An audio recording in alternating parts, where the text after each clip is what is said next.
Hi, this is Julie with Beadaholique, and today I'm going to show you how to make this bead woven flower using CzechMates 2-hole dagger beads. And as you can see, they've got 2 holes in them, like the name suggests. What you're going to need for this project is you're going to need 10 dagger beads per flower. You're going to need some size 11/0 Toho beads, and you're also going to need some FireLine or wildfire beading thread. And then in terms of tools, you're going to need some bead stoppers, you're going to need a needle, and you're going to need a pair of scissors. So what you're going to do to begin to make this is you're going to cut yourself a length of thread. About 18 inches is going to be plenty. You're going to take a bead stopper, place it about 6 inches from the tail, because you're not going to be tying a knot on the end of this tail at this moment, but you are going to need to go back and be able to thread a needle onto that tail at the end. So I'm going to thread my needle. I'm going to start to string my beads. I'm using these darker beads so you can hopefully see it a little bit better in the video here. I'm going to start with 2 Toho beads, and then I'm going to go through the second hole, so the one that's closest to the tip of the dagger bead, and then 2 more beads. Again, the second hole, and I'm just going to repeat this process until I have all of my daggers strung with 2 seed beads between each of them.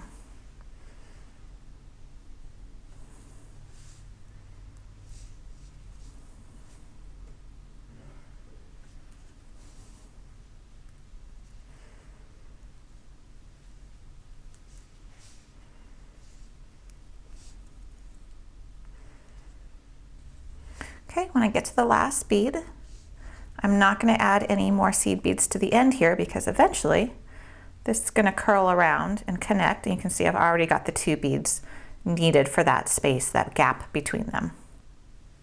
At this point, I'm going to take off my needle and place another bead stopper on this end of the thread. So now I need another length of thread, which I've already pre-cut here. Again, it's about 18 inches. You don't have to be precise here. 18 inches is probably actually a little more than you're going to need, but I just like to err on the side of caution. So I am going to place another bead stopper on my end, and now I'm going to string the beads, which are going to be that interior round. So instead of doing 2 beads, because you'll see here in this example, in order to get it to curve into the shape you want, you need more beads on the outer rung and fewer beads on the inside rung. So we're going to just do 1 bead between each. So again, we're going to start with 1 bead, go through that first hole, which is closest to the end, another bead, go through, another bead, and go through. Just going to pull that down. And you're just going to continue that pattern of 1 bead, go through the hole, 1 bead, go through the hole until you reach the end again.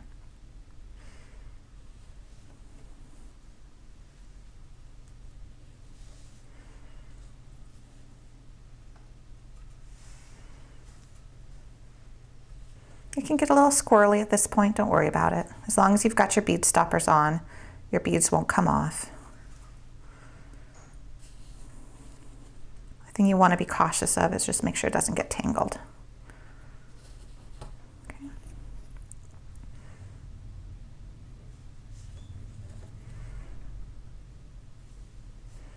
So let's see what we've got.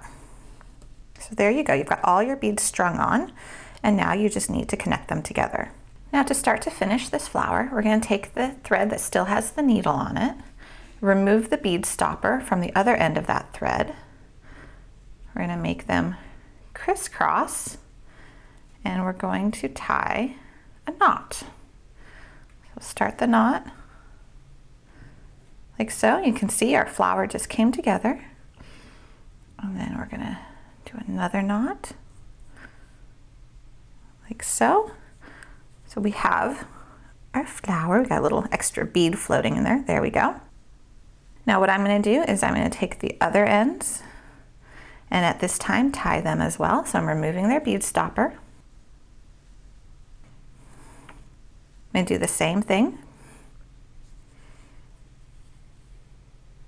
So Here's where you have to be a little careful because I don't want these beads on the outside of my thread. I want it on the inside so that when I tie my knot, it's actually be a little easier if I start over.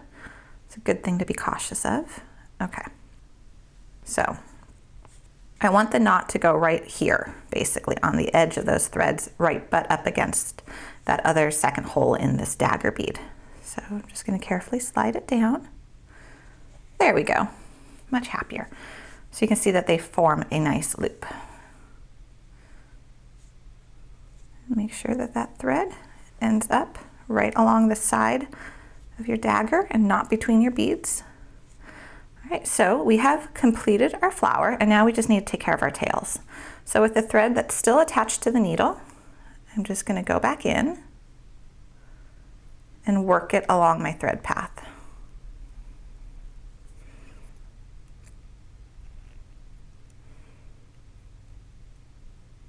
If you want a little extra security, you can tie another knot along in here. And then just continue working your thread in.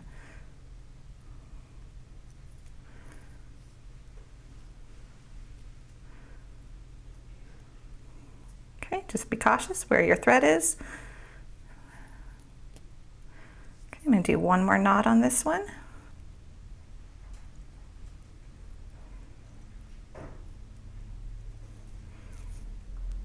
Okay, and I'm going to snip this thread. Now, just be careful you don't snip it with one of the threads that you haven't worked with yet. Take my needle off, thread it back onto the other tail, and then, again, work it in, following your thread path. And I do recommend tying those little knots here and there, just to give it a little bit of extra security. They don't take long to do, but they do help to make it a little tighter.